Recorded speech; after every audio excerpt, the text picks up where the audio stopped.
Your boy Ryan, my Morning. buddy Jeff. Buddy. So we're gonna Hey, go in Ryan. today to an amazing episode. We're gonna be talking about leveling up your 5 to 9. I know it's definitely a different one today. Yes, definitely. To the HPLS podcast. Live, relevant, and high performance information, conversations, and education weekly.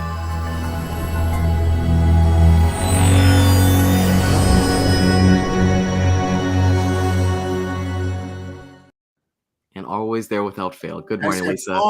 boom. I'm telling you, Lisa, I can't wait until Dan comes back because this way I can challenge it every morning. You're gonna hit it back. And actually, we got some You're in competitors. trouble, Actually, kid.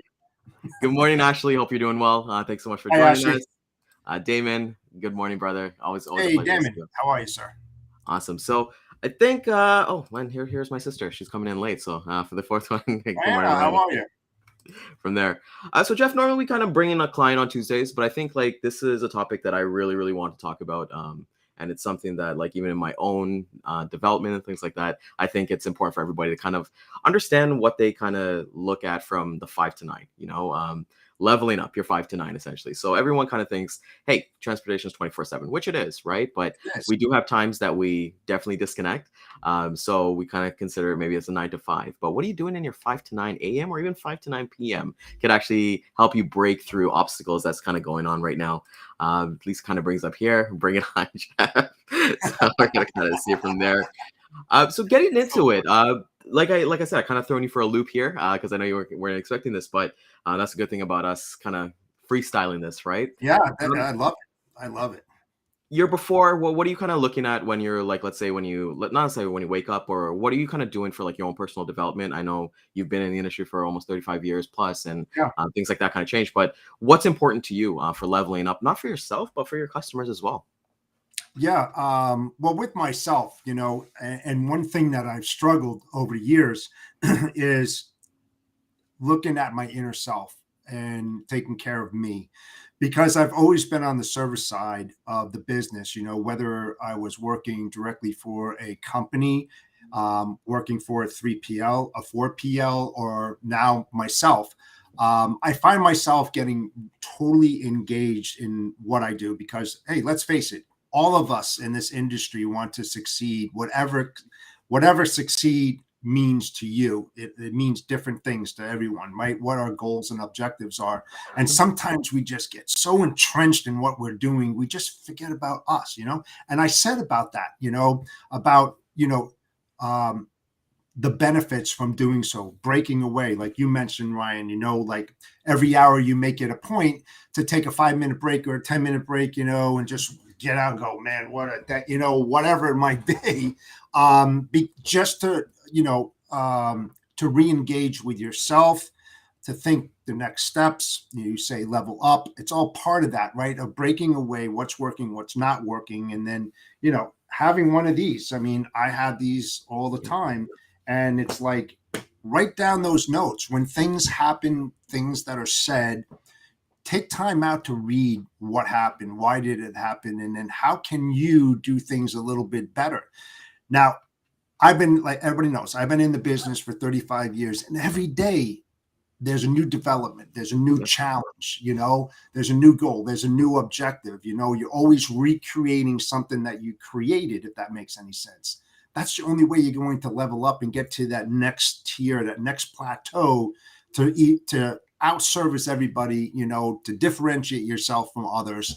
That's what we try to do into the industry, So it's more of taking care of yourself, and then the backside of it is how you're going to take care of your customers more than you ever did before. I mean, I don't know. How about you, Ryan? I mean, what do you do to level up your day? I know what you do. I just said part of it, but what else do you do? Yeah, no, I think it's like extremely important, like my 5 to 9 routines. And, these are even personal stuff that I do for myself. And so you're so right talking about how the industry, it changes every day. Like I woke up this morning and, hey, we're reading news about Hurricane Ian. And I'm pretty sure we'll talk with Dean with that tomorrow on the impacts. Definitely. And like the vaccine mandates being dropped from Canada, right? And those are brand new things, right? And it's like, oh my God, I couldn't prepare myself for that. But I think like, okay, so my 5 to 9 a.m. routine, and it's really important for me to, like, let's say when I wake up in the morning, take my dogs out and stuff like that, but get some alone time for myself. It's like really priming myself for the day. Just like you kind of got it. I've got a to do checklist here that I come in every morning and I do it for myself. But my day, honestly, it's different for everybody. But my day starts off with prayer. Just basically putting the good vibes into the universe that, hey, like, I'm gonna make sure that everything kind of happens. Whatever's gonna happen, it's gonna happen. I'm gonna control the controllables, like we always kind of talk about, right? But when I kind of start reading articles, I'm big on reading articles, listening to different podcasts, going on LinkedIn as well, right? Because once you kind of fluff out all the stuff that's on LinkedIn about like sales gurus and all the influencers stuff, you can actually get some really gold nuggets, right? And everybody watching, like, what do you guys kind of do to prime yourself in that AM? Because we'll take it at two parts in this video in terms of the AM priming and then the PM priming, even the midday priming, Jeff. Like, let's say when you're doing everything like that, you got some downtime to yourself and things like that. Are you looking at things like, let's say, some courses? I know maybe probably not, but like looking at the articles. What's kind of like your go-to? Always looking at articles. Always doing research. Like Dean, when he prepares for every Wednesday, for Data Day Wednesday, he just doesn't do it for us. He does it for other podcasts as well, because he's seen on many. He's always trying to have his finger on that pulse. It's so important to have your finger on that pulse. What's going on in the country? What's going on internationally? How is that going to affect the supply chain? And then how is that going to affect your customer, whether indirectly or directly? And then what are you going to put in place in order to offset those issues and problems that are coming down the pike? A long time ago, and you can go back to a lot of my posts, I talked about the what if scenarios. Always look at the what if scenarios. They're so important to do so in the supply chain and logistics industry, because what you're trying to do is create the solution for the possible problem that comes down. We see that every day in the logistics and supply chain. It's how you're going to react and what you're going to put in place to avert that, to help out your customers, reduce their costs, or whatever it might be.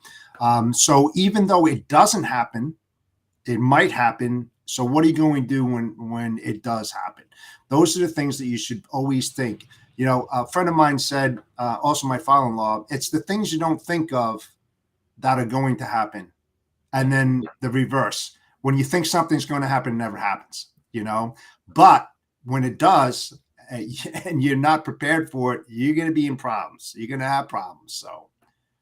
Yeah, 100%. I completely agree with that. Like, I kind of got a saying too, like, hey, like, anytime I got orders that are like, let's say $50 margin or something like that, those are the ones that kind of take up most of my time, right? And the ones that, hey, my customers are serviced and I'm using a good carrier and everything like that, it's definitely going from there. Daman brings up a great point here that I really, really love, is that, so true, Jeff. I think that many top performers get so engaged to a point that they're consumed in getting the job done. And that's so important, because everybody has metrics. Everybody's different. Like, I know some people are cradle to the grave. Some people have an ops team and a customer service team. So it's kind of, time is of the essence. It's all about serving the customer without fail. I'm guessing keeping the awareness to take care of, let's see here, of ourselves, and setting reminders to do something for ourselves every so often is important. Self-care and balance instead of risking burning out. I wish I could clap for that. Like, that is so important. That's one of the best things. Like, I think I saw this morning where, like, unless you take care of yourselves, you can't take care of other people. Jeff, what are you going to think about, like, in terms of, let's get into burnout? Like, has it been like we all go through burnout? Is there a time that you faced burnout, and what did you kind of prep yourself not to face that going forward? It's I'm trying to think about this, because this is definitely ad hoc questioning. Burnout. So when you're in a position of management, sometimes you think that other people can't do things better than you. So you take on all that responsibility, and you put yourself in that mindset. You create that stress inside by saying, I've got to do this. I got to do that. I got to do this. I got to do that.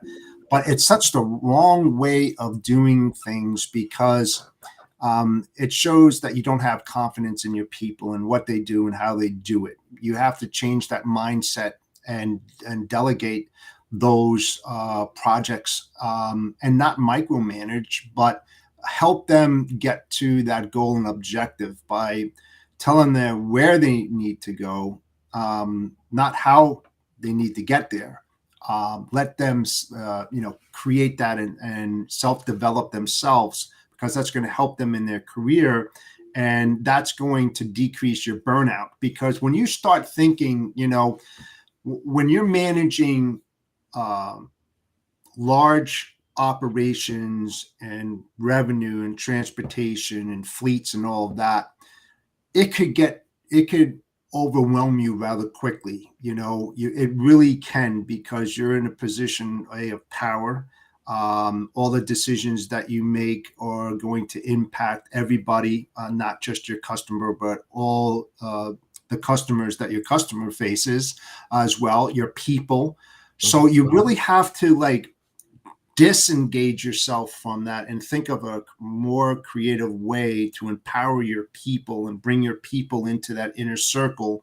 Because in most cases, what I found out over my career is that they know more than you do, because they're in the damn trenches all day long, finger on the pulse, putting things, doing this, doing that. And once you do that, that stress level, that burnout is going to decrease. You have to understand, you cannot do everything.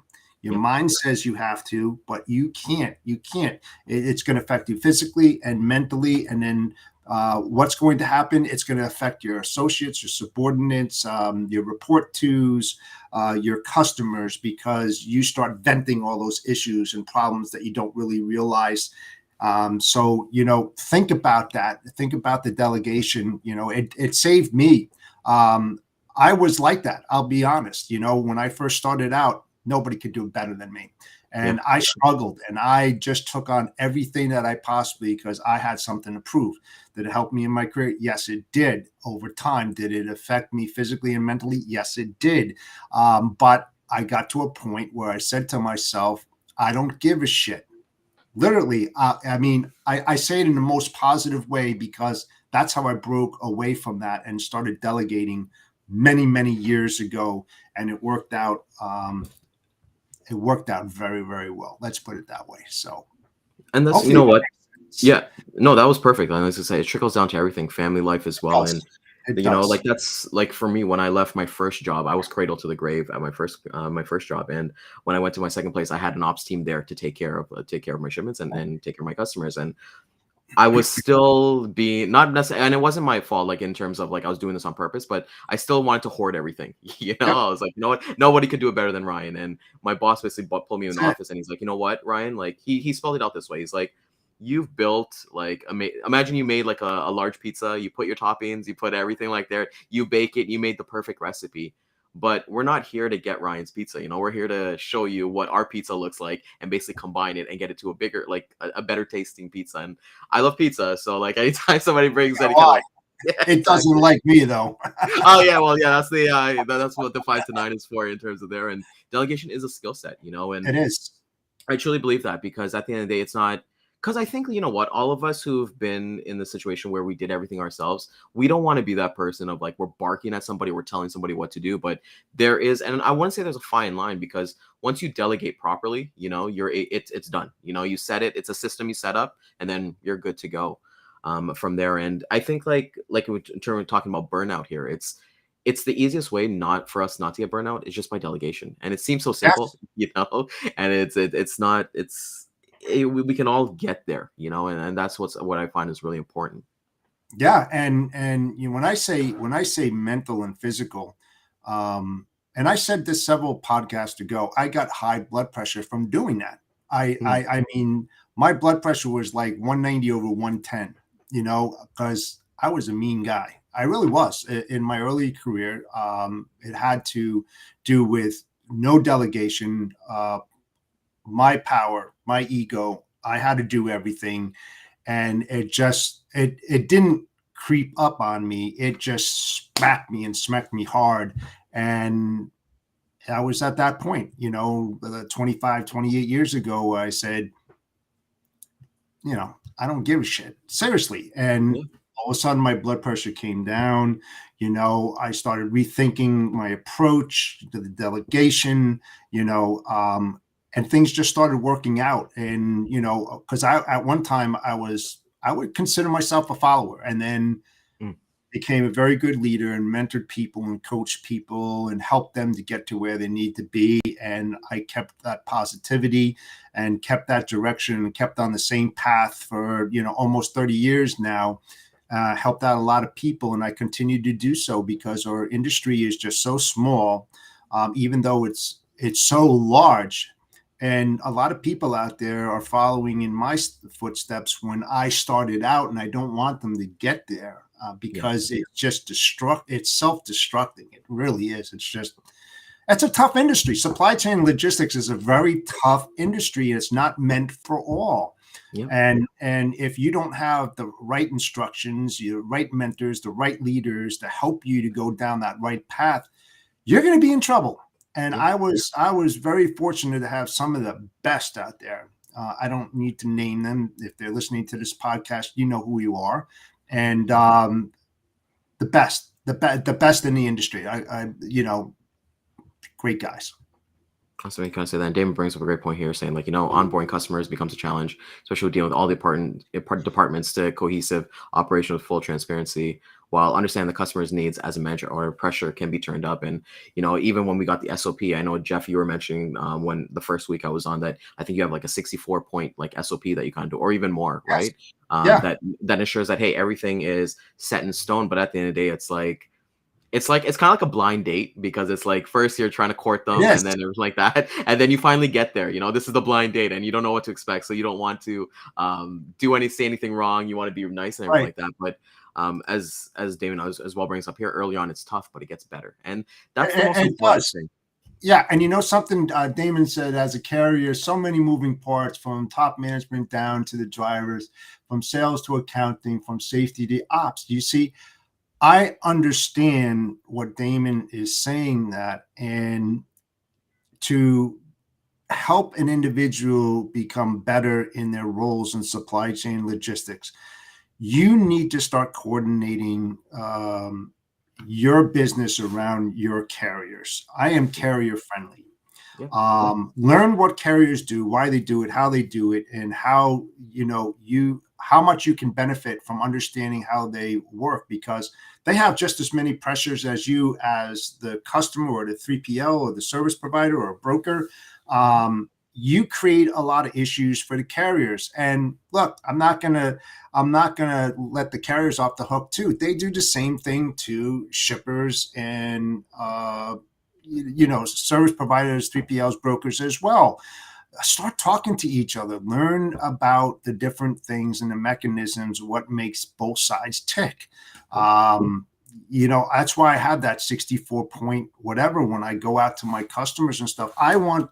I am the carrier. I want to know all those particulars of how you work. I am going to take that 64-point profile, and I'm going to give it to my carrier, and my carrier, to make their life easier, they won't have to ask those questions at all. Everything they need to know is right there on that piece of paper.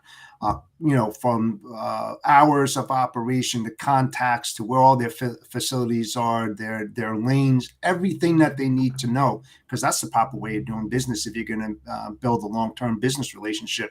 And it's like I said, that eliminates a lot of the burnout. Help each other out. And that's what really important, because I really love that you bring up that topic, because that's really our topic for today: leveling up in your 5 to 9, whether it be AM or PM. Take an hour out of your quote unquote work schedule and go ahead and have those conversations, with your customers, with your carriers and things like that, to understand. And one thing that I've always been a fan of, I always ask a million questions, because it was taught to me very early in my career that the squeaky wheel gets the grease, so there's nothing that's a stupid question. And, it's really important to actually go ahead and not act like dumb, or keep it, like you said, keep it simple, right? But you want to understand, hey, 1 + 1 has to equal 2. You don't need to guess about it or anything like that from that aspect. From your so you're doing your AM stuff, you're doing all your research, you're doing all that stuff. When you turn off, when do you start plotting for your next day, the same day? What are you kind of thinking of, like in terms of like your, I want to say like your PM kind of looking at? That's that's funny. Right now I'm plotting tomorrow. I See? mean, I don't wait for the evening to do that. I know where I am right now. I know what I'm doing this afternoon, and I mean I'm going to a golf outing this Again. afternoon. But now I've got that talking to customers and other associates in the business. But I'm also saying to myself, well, I'm not sitting at my desk. I'm not doing so. What do I have to catch up on tomorrow? Plus tomorrow's business as well. So it's always spinning in my head. Even when I, lay down in my bed or watching television or something, those wheels are constantly always spinning. Mhm. Hey, I had a great day today. How can I make tomorrow better? Yeah. What's working? I'm not really happy, even though I'm doing fantastic. I'm still not. I'm never happy. It's just the way I'm built. I'm never really happy. It's always like, what can I do? Who can I partner with? What can my partners and I do better? What worked today? Did we fail? Just everything. You have to do that. The switch is never turned off. There's that great commercial I talked about not so long ago, the Corona commercial, where the husband and wife sitting in their chair looking at the ocean. The phone rings, they take it, they throw it in the ocean, right? Sometimes you have to break away and do those kind of things just to recenter yourself, to get grounded. But most of the time, if you're in supply chain logistics, your mind's always going, man. Yeah. I don't care what you say. It's always turning into that business. And it's all about having like those healthy habits too, right? Like even for myself, when I turn off, going to the gym, getting that hour, listen to a different podcast, I wish I did different that. things, right? And like I'm lucky, like like healthy habits, like eat a clean meal, like just take a walk, go for a jog or something that's gonna get the mind going as well, right? And it's often when, especially when we're taking walks or like even in the shower, we think of, hey, how could I've handled a different situation better, right? We always have the best answers when the conversation was maybe like 20 days ago, right? So I always find that in my 5 to 9 kind of leveling up is, hey, let me go try a different course. I got the 2 guitars behind me. I'll pick up the guitar and start playing it. Just to kind of get my mind off of logistics and things like that. And as Lisa kind of mentions here, like, do it, Jeff. And it's awesome to kind of see here. Like as you said, your mind is always turning. I think you should throw the phone sometimes, but make sure it's like one of those cheap Motorola flip phones, so you don't have to like recoup a $1,800 like iPhone. Nextel. Yeah, exactly. Just throw them. That's fine. It's like I got 10 of those. I can get rid of those. Flip phones, That's awesome to and see. not $1,000 iPhone. Exactly. Leave the $1,000 iPhone at home, and kind of go from there. But no, most importantly is that when you're thinking, don't always think about yourself. Think about your partners, your family, your business, your customers, your carriers. Always bring them into the mix while you're thinking, because you have to be well-rounded from cradle to grave in the supply chain logistics industry. You always got to think about all these different variables, that the touch points that you deal with every single day. If you're only thinking about one thing, you're not doing yourself any justice. Have an open mind, be very versatile, and continually to think what's best for all, not what's best for me. Seriously, that's what you really need to do. And don't be afraid to call. Like if I was doing business with Daman, I would call him up, man, what's happening on your side? How's business or whatever, any of those type of questions, hey, what's working? Hey, how is customer A doing? Do you having any problems or anything like that? Well, they're keeping me sitting there for 3 hours detention, it's lost income. Boom, you call up your customer because you're not there, right? And you're like, hey, I understand that. What's going on? And it just, you're always thinking about those things for solutions constantly all the time. You have to.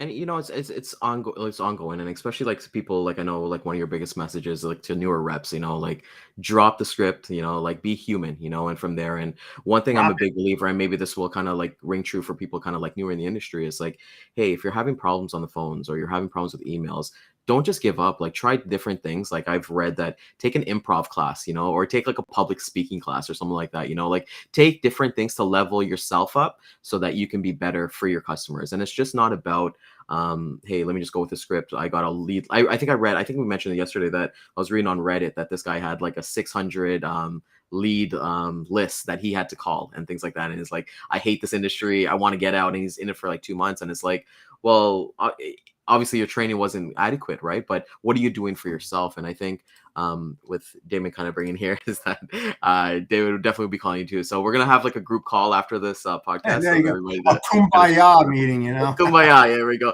Speaking of kumbaya, let's get into the DAT lane of the day.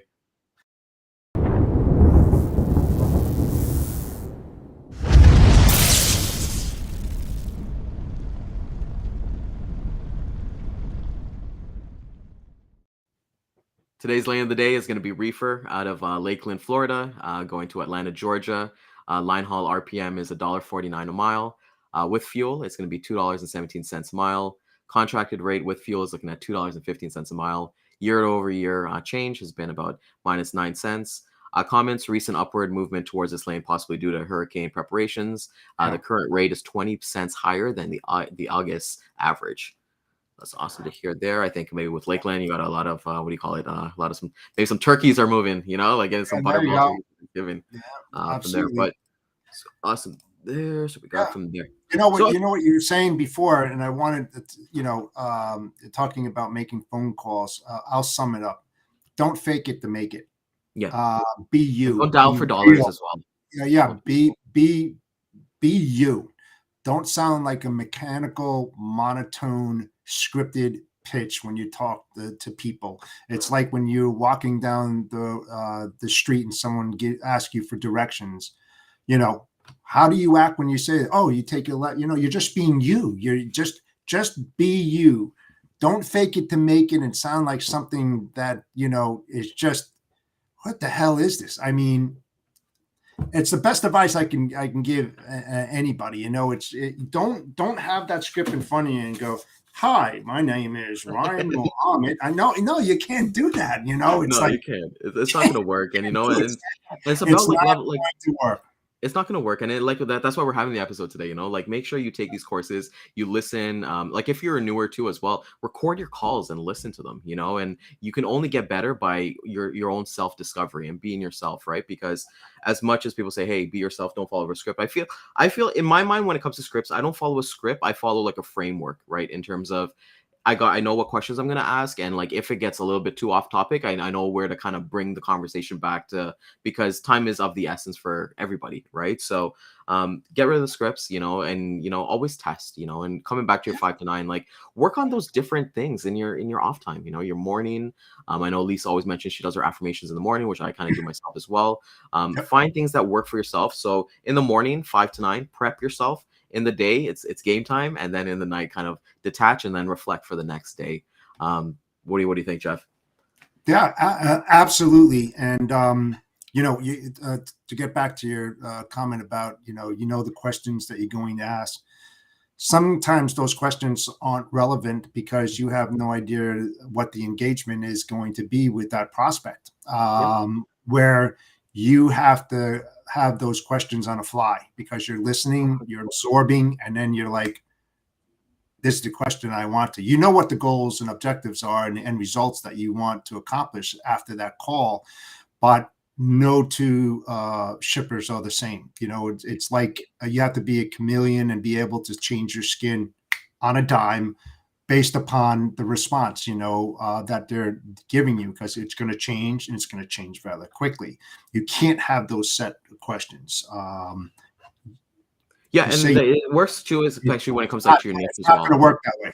Yeah, not for everybody, right? If you have like your niche, you're kind of understanding, hey, customer X does the same stuff as you guys. Are you guys kind of facing this? And kind of keep it open ended and not closed. And like Damon said here, get educated by having smart conversation and ask smart questions. And that's why I'm a Yeah. big believer in like improv. I know I mentioned it here, but improv is really thinking on the fly, like find your local improv class and just drop in and try it. Because just like you're talking with Jeff here, like, like all these questions that you're asking your customers and they throw you for your loop, you're going to be like, oh crap, what are you gonna say? Oh, let me call you back. Let me go check my script for this, right? So Right, and you know what? Don't be afraid. Dan said this a long time ago. Don't be afraid to say no. Mhm. Don't BS the customer. If they ask you a question, don't be like that person is like and answer something that doesn't make sense. Say, you know what? No, I don't have that answer for you. But listen, I'd love to continue this phone conversation when you have some more free time. I'm going to look into this because I definitely want to get back to you and talk more about it. Something like that. But don't BS them. Yeah. Don't be. And don't You're be a going to be yes caught man as you're well. going to be caught with your pants around your ankles for sure. And you don't want that. And it comes down to like, let's say you're working with a customer and they give you like a new lane and you're like, yes, yes, yes, I got a new lane. Let's go get it. And then you realize, crap, this is not Yeah. going to work for my network, and go from there. And Lisa kind of mentions here, plan your work and work your plan. I couldn't think of anything better than that, like for her, when the plan doesn't go as planned, she has to remember to be flexible as life happens. It always, hey, maybe tonight I'm planning to eat some pizza, but then my wife say I want some sushi, so That's it. it's the way that we kind of go. Be flexible, be open, learn to absorb the things that you never thought of, because at one point in your career, those questions are going to come up when you don't realize it. And then you're going to revert back and say, I remember something like that. And this is how, and what I said.